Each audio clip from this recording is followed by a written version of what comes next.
आपका पुनर्जन्म कौन निर्धारित करता है?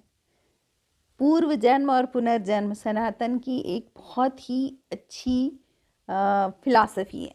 पूर्व जन्म और पुनर्जन्म ये क्या होता है और कौन आपका पुनर्जन्म निर्धारित करता है?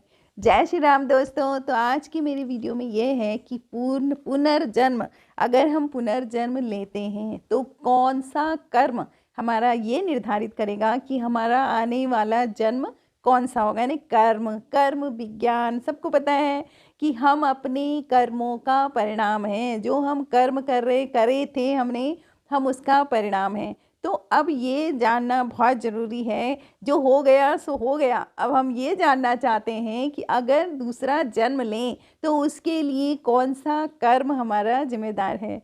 तो दोस्तों आज मैं अपने वीडियो में बताऊंगी कि पुनर्जन्म के लिए कौन सा कर्म करना है और कहाँ आप पुनर्जन्म चाहते हो। रोज़ की तरह यदि आपको मेरा वीडियो पसंद आता है तो मेरे वीडियो को लाइक करें, मेरे चैनल को सब्सक्राइब करें, मुझे कमेंट भी करें और शेयर भी करें। तो दोस्तों पुनर्जन्म सनातन परंपरा में बहुत अच्छी एक फिलॉसफी है कि किसके अकॉर्डिंग हमको जन्म मिलता है, और उसमें सबसे अच्छा ज्ञान है गीता का ज्ञान।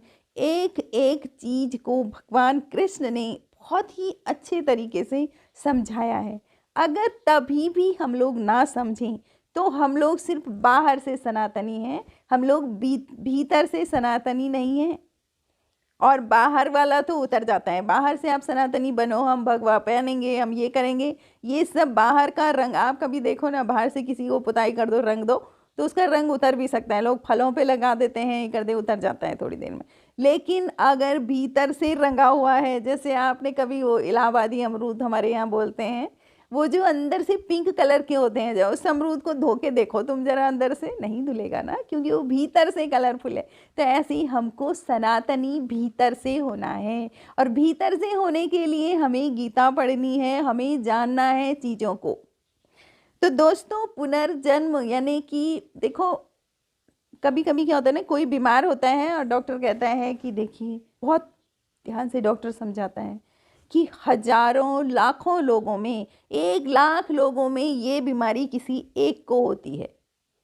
मेडिकल साइंस अभी तक नहीं, ये नहीं बताया है, ये जो चिकित्सा विज्ञान ने अभी तक ये नहीं बताया कि फिर उस 1 लाख में इसी को क्यों हुई। आप ये बताओ ना। ठीक है, 1 लाख में एक को होती है, लेकिन इसी का क्या ठेका ले रखा था इस बीमारी के लिए। तो वो बीमारी आती है आपके पूर्व जन्मों के हिसाब से। ठीक है, ये तो आ गया। या तो आपकी जेनेटिक बीमारियां भी पूर्व पूर्व जन्म से है ना। जेनेटिक मतलब आप जो हैं अपनी, आपके खानदान से ये बीमारी आई है और उसी खानदान से आप भी आए हैं, तो आपके पास बीमारी तो आएगी। जब किसी का कुछ ले रहे हो, आप जीवन ले रहे हो उनसे, तो उनकी बीमारी भी लो, लेनी पड़ती है, नियम है। जिससे ले रहे हो उसका तो फिर आपको और चीज़ें भी लेनी पड़ती हैं ना। आप उसका भोग कर रहे हो ना। आपने किसी की फ्री की ज़मीन ले ली, तो उस ज़मीन में जो भी, उस ज़मीन के द्वारा जो भी दुष्परिणाम होंगे वो भी आपको भुगतने पड़ेंगे। किसी का कुछ खाया है तो फिर खोना भी पड़ेगा और फ्री में खाया है तो बिल्कुल खोना पड़ेगा ना, जब तक आपने मूल्य नहीं दिया। और ये जो आजकल चल रहा है ना, हर चीज़ के साथ फ्री फ्री फ्री ये तो बहुत ही बेकार चीज़ है, क्योंकि जो फ्री मिलेगा वो आपसे बहुत बड़ी कीमत वसूल करेगा। इसलिए फ्री के चक्कर में बिल्कुल ना रहें। तो पहली बात ये, अब पुनर्जन्म की बात है। देखिए, आपने देखा होगा कि कुछ लोगों को बीमारी का नाम है फोबिया कहते हैं। वो गाड़ी में नहीं बैठेंगे, हवाई जहाज में कुछ नहीं बैठते हैं, ऊपर ऊंचाई का फोबिया होता है। कुछ लोगों को क्या पानी को देख के बहुत ज़्यादा डर लगता है, तो उनको पानी का फोबिया होता है। तो फोबिया भी, अगर आपकी मृत्यु ऊंचाई से हुई है तो दूसरे जन्म में इंसान ऊंचाई से डरता है। क्यों? क्योंकि उसकी मेमोरी है, उसके दिमाग में सेल्स में भी मेमोरी पड़ी हुई रहती हैं, तो वो पीछे से कनेक्ट होता है। बिल्कुल इस चीज़ों को आप माने।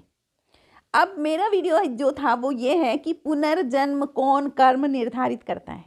तो गीता में भी साफ साफ है कि आपका आखिरी क्षण, आपकी लास्ट, आखिरी वाली जो सांस होती है ना, उस समय आपका विचार आपका पुनर्जन्म निर्धारित करता है। अगर आप उस समय आप क्या सोच रहे हो, आप समझिए आप अगले जन्म में वहाँ पहुँचोगे।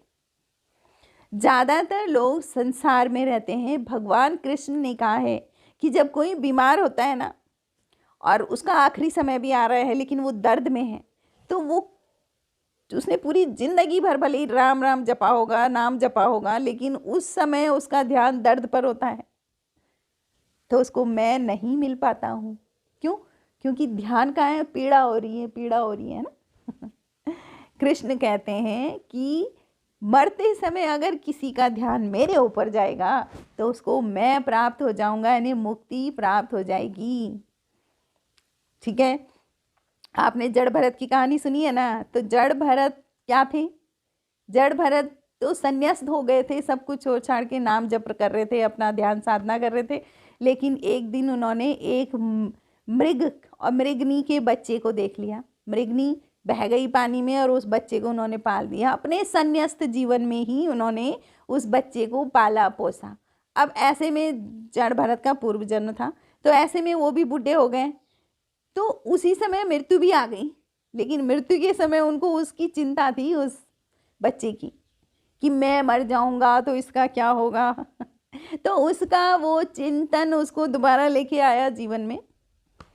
तो आखिरी बार का जो चिंतन होता है ना, आखिरी सांसें जब आप ले रहे हो, वो आपका पुनर्जन्म निर्धारित करता है। गीता में भगवान कृष्ण ने कहा है कि उस समय मेरा ध्यान लगाओ तो आपको पुनर्जन्म लेना ही नहीं पड़ेगा, आपको मुक्ति मिल जाएगी।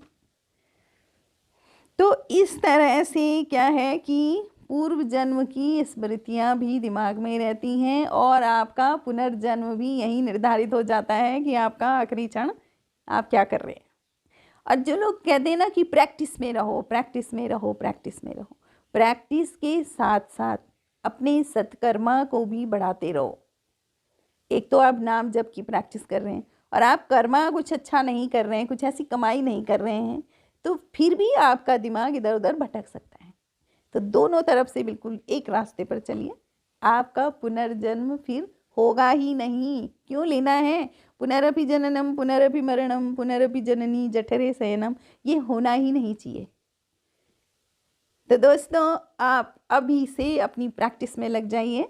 आप एग्ज़ाम की तैयारी करते हैं, लेकिन जैसे ही आप 50 साल के बाद आप अपनी मृत्यु की तैयारी में लग जाइए दोस्तों, बड़े भाग मानुष तन पावा, है ना।